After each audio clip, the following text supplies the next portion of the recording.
produce about 4.5 million pieces a day here.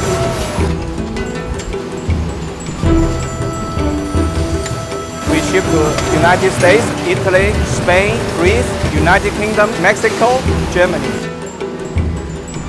The people there says that it's too American. Fortune cookies. You think they're Chinese, right?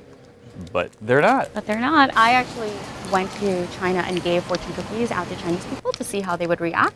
And you know, they would be very perplexed, and often, you know, they'd look at it and then they would bite.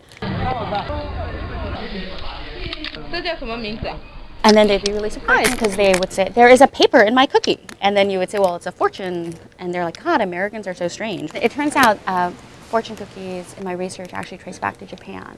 And so how did they become such a big part of Chinese food in America, particularly Chinese takeout? Japanese people in the early days, before Americans could eat sushi, ran a lot of Chinese restaurants. So they actually served fortune cookies there. Let's talk a little bit more about the dishes that have become so iconic in America. First, General Tso's. General Tso's chicken. Is that an American dish or a Chinese dish? So the Chinese people don't recognize it. You can't go to China and find General Tso's. No. I actually went and found General Tso's family. They're still hanging out in Hunan province, and there's 300 members of his family. And I showed them all these pictures of General Tso's chicken that I had taken all around America. And they were like, we don't know this dish. And their next question was often, is this Chinese food? Because it doesn't look like Chinese food to them. It's very gloppy, it's very fried. What will we find then that we see here that we would expect to find in China?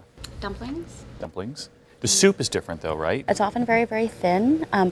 A lot of Americans think it reminds them of dishwater because it's, you know, has vegetables and seafood and whatnot. But you also in the book take a look at Western influence now on China. This notion that the Chinese people are generally very thin, but you say they've now begun to Plump up. Plump up.